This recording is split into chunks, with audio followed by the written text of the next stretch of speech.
Welcome to the Fantasy Football Show. I'm Smitty. I'm your host. I'm here on the Mayo Media Network. Subscribe if you're new, and you can also find me on my regular show at smitty1.com, which is my short link over to my YouTube channel. Let's break down the Sunday morning games and most of the afternoon stuff.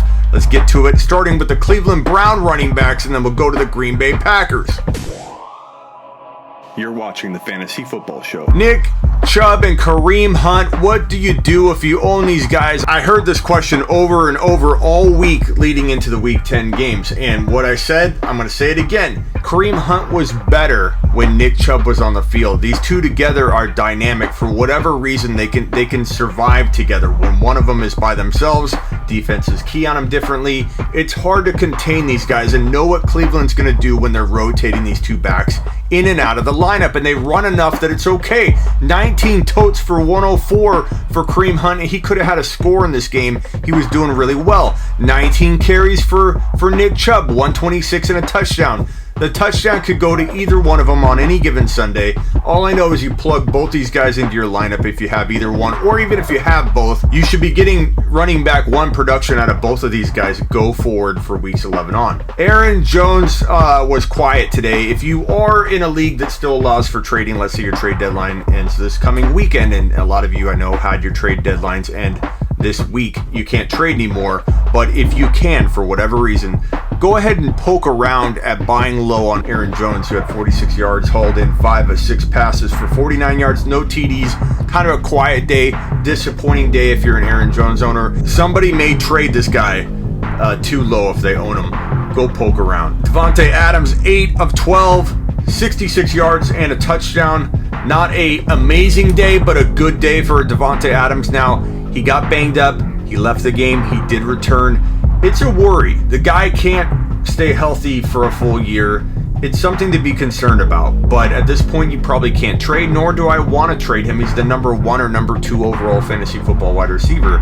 But I'm just merely pointing out that it's not, there's some rhyme or reason as to why you can predict injury with this guy, because he's an aggressive wide receiver that gets utilized all over the field. Aaron Rodgers is feeding him the football at every possible position on the field, putting him in vulnerable positions, and that's the nature of how D. Adams plays football. He's going to be aggressive. Look at Kittle, look at Gronk, look at a lot of these players that are very, very overly aggressive at their position, and Adams is going to come with some injury risk year in and year out, game in and game out. He's locked into my top 1 to 3 wide receivers moving forward, regardless of the risk, but you just have to know that he could get banged up. That's the nature of the dude. Let's get into these Tampa Bay Buccaneers. Now, Thomas Brady, we knew he bounced back. I'm not worried about a bad game with him.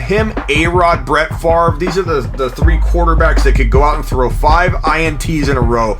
The very next play, go in and throw a game-winning touchdown. They don't care about a bad game or interceptions or what people say about him. Tom Brady shouldn't be doubted.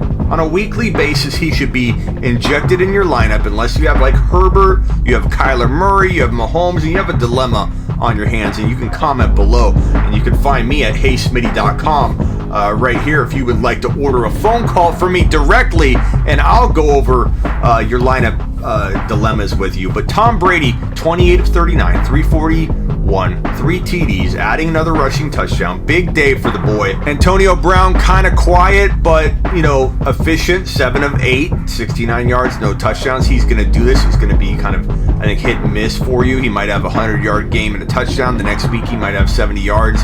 There's a lot of weapons there. I think Tom Brady can feed them all, but there are a lot of weapons. And what a weapon this dude was in week 10. Had a fumble. His game could have been over. His fantasy football 2020 season could have been over. But no, they continued to feed him. And 23 times, 23 totes for 192 and a touchdown. He got rewarded for putting the football on the ground, and he delivered. But here's the thing. He feels like the kind of guy that could do this one week and have 20 yards the next week. I think if you own him, you got to start him in the coming weeks, but there's no guarantee for this guy. He's a running back 3, a flex play that you got to play, but you're not going to put any high-end running back 2 on the bench for him. You just can't afford to do that. Staying with the Bucs, you got Chris Godwin, 6 of 6 for 92 yards. I think between him and Evans, they both had good days. Evans had a little bit better day, 6 of 11 targets, 77 and a touchdown. I don't know why people are counting out Evans for being wide receiver 1 capable with Tom Brady throwing him the football. Everybody's worried about Godwin. Everybody's worried about now Ronald Jones. You got Gronk. You got all these players. Gronk right here. And Tom Brady's not going to throw enough. Yeah, he will. He will. 51 and a touchdown. 77 and a touchdown. 6 for 92. They're all eating. Some of them will eat a little bit more. They'll get a little greedy. They'll go back for seconds, but they're all going to eat. They're all going to eat under Thomas Brady, the command of Thomas Brady. Don't worry about it. You got to run your Buck players out there each and every week. Here's a guy that I scream from the rooftops not to draft at his high ADP. Schmitty, you're an idiot. They're going to count on him. The team does not use one running back. They've proven this historically. And then when he gets hurt, his opportunity to dominate all the carries is out the window. Boston Scott's a good running back. I said that all offseason. I did like buying low on Sanders at the right price because I did not like drafting him. I was completely against it, but just like with DJ Moore, everybody's taking DJ Moore too high. You come back around after draft day, they disappoint owners and they sell them low. They sell them at the value they should have been drafted at. And so Miles Sanders was a decent buy low heading into week 10. And he's still got upside for like 100 and a touch every other week, but he will be sharing carries to a certain degree all year long. That's the nature of the Eagles and how they run the football. And while we're on that topic of DJ Moore, one of my favorite go-get wide receivers over the last couple weeks, 96 yards and a touchdown for the man they call DJ Moore. McKissic is definitely a sneaky good play. 8 times he ran the football for 27 yards and a touchdown, and he also had 7 receptions for 43. He's a PPR machine. JP is a big fan of this guy. Shout out to JP. Swift, look at this guy. Look at this guy. 16 rushes, 81 yards, and 5 receptions for 61 and a touchdown. He had a big rookie day. Swift is that kind of guy, though, like Ronald Jones, where he could come out one week, have a big, huge day, and then vanish the next week. I think he's a good bet going forward, but he's got risk. Like, he could vanish at any moment. He did this before. He had a huge breakout week, and then he did nothing for a while, and now he has another breakout week, and who knows what's in store for him moving forward. But get him in your lineup if you own him. Gibson, 13, 45, and 2 touchdowns. Why don't they give him more rushes? I don't know. James Robinson, another big week for him on the ground. 23 runs for 109. Didn't have a whole heck of a lot going on in the passing game. Hopefully he can pick that up. He's really good usually for a touchdown in like 90 to 100 yards. I expect that moving forward. So if you own good old James Robinson, you're pretty happy with that outing. And finally, Terry McLaurin doing Terry McLaurin things in week 10, 7 of 9, 95 yards against the Lions, and then adding the 1 rush for 27 yards. I really like that. Murray ripping off a long touchdown run with 8 seconds left in the third quarter. Unbelievable.